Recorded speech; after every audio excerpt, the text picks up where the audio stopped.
இந்த வீடியோவை பார்க்குற எல்லாருக்கும் வணக்கம். நம்ம இன்னைக்கு என்ன செய்ய போகிறோம்? அன்னைக்கு ஒரு வித்தியாசமான ஒரு சட்னி தான் பண்ண போகிறோம். இது வந்து ஆந்திரா ஸ்டைல் சட்னி. இதுக்கு வந்து வெங்காயம் தேவையில்லை, தக்காளி தேவையில்லை, தேங்காய் தேவையில்லை.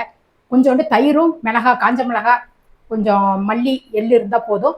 இதை வச்சு நம்ம ஒரு 5-10 நிமிஷத்துலாம் வந்து சட்னி வந்து ரெடி பண்ணிடலாம். இந்த மாதிரி சட்னி வந்து நிறைய வெரைட்டி இருக்குது. இந்த சட்னியை வந்து நம்ம வந்து இட்லி தோசை டெய்லி வந்து இட்லி தோசைன்னு கொடுக்கும்போது சட்னியை வந்து கொஞ்சம் மாற்றி மாற்றி நல்ல வெரைட்டியாக அரைச்சோன்னு சொன்னோம்னா அன்னைக்கு சாப்பிட்றது இப்போ வீட்டில் இருக்கிறவங்க சாப்பிட்றதுக்கு இது பண்ணவே மாட்டாங்க. இல்லை அப்படின்னா இட்லியா தோசையா அப்படின்னுவாங்க. இந்த மாதிரி ஒரு வெரைட்டியான ஒரு சட்னியை வந்து எப்படி செய்யலாங்கிறத வாங்க பார்ப்போம். இப்போ வந்து இந்த சட்னிக்கு தேவையான வந்து பொருளை வந்து நான் சொல்லிடுறேன். இப்போ வந்து நான் ஒரு 100 ml தயிர் வந்து நல்ல கெட்டியான தயிராக எடுத்து வச்சுருக்கேன். இந்த தயிரில் வந்து நான் வந்து இன்னைக்கு மிளகாய் தூள் தான் சேர்க்க போகிறேன். நம்ம வந்து காஞ்ச மிளகாயும் சேர்த்துக்கலாம். காஞ்ச மிளகாயாக இருந்ததுன்னு நினைக்கி ஒரு 6-7 மிளகாவை வந்து நல்லா 2 உடச்சி தயிரில் போட்டு நல்லா ஊற வச்சுருங்க. இப்போ வந்து நான் மிளகாய் தூளாக கண்டு நான் வந்து காஷ்மீர் ரெட் சில்லியாக கண்டு 1.5 ஸ்பூன் கிட்ட எடுத்திருக்கேன். இதை வந்து உள்ளே சேர்த்துறேன். நார்மல் மிளகாயாக இருந்துச்சு அப்படிங்கன்னா அதில் வந்து காரம் ஜாஸ்தி இருக்கும். அதை வந்து தகுந்த மாதிரி பார்த்து எடுத்துக்கோங்க. 1 ஸ்பூன் கிட்ட எடுத்தால் போதும். இப்போ வந்து தயிரில் வந்து நல்லா அப்படி கலந்து அது பாட்டில் நல்லா ஊறிட்டு இருக்கட்டும்.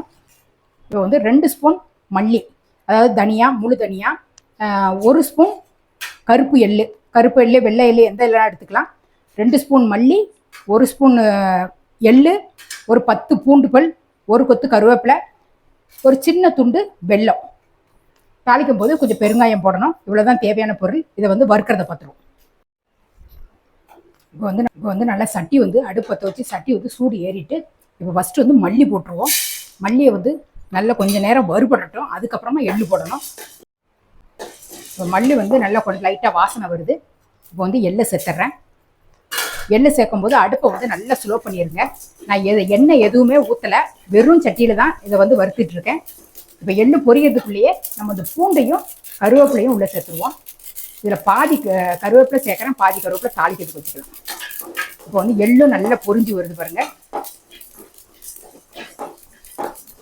இந்த பூண்டு வந்து நல்லா வறுபடணும்னு அவசியம் இல்லை, சும்மா லைட்டாக சூடு ஏறினாலே போதும்.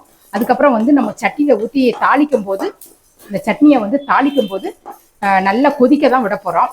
அந்த தயிரோட பச்சை மணம்லாம் போகிற அளவுக்கு நல்லா கொதிக்க தான் விட போகிறோம். அதனால நல்ல லைட்டாக அப்படி சூடு ஏறினாலே போதும் பூண்டு. இப்போ வந்து நான் அடுப்பை ஆஃப் பண்ணிடுறேன். நல்லா ஆற வச்சுட்டு மிக்ஸி ஜாரில் போட்டு இதை வந்து ஃபஸ்ட்டு பவுடர் பண்ணி எடுத்துடலாம். அதுக்கப்புறமா அந்த தயிர் மிளகாயை சேர்க்கணும். இப்போ வந்து இதில் வந்து தேவையான வந்து நம்ம மல்லி ஃபஸ்ட்டு வறுத்தோம் இல்லையா, அந்த சட்டியில் போட்டு வறுத்ததோட உப்பு சேர்த்துட்றேன். சேர்த்துட்டு இதை வந்து நல்லா கொஞ்சம் அரைச்சி எடுத்துகிட்டு வந்துடுறேன். அதுக்கப்புறம் தயிர் சேர்க்கலாம்.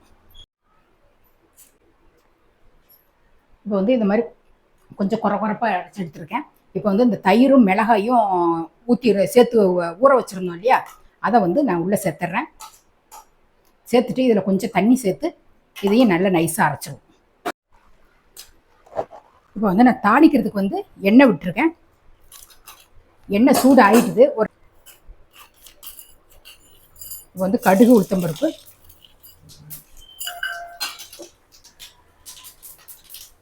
கொஞ்சம் கருவேப்பிலை, இப்போ அரைச்சி வச்ச சட்னியை வந்து உள்ளே சேர்த்துறேன். இதோட கொஞ்சமாக தண்ணி சேர்த்துடலாம்.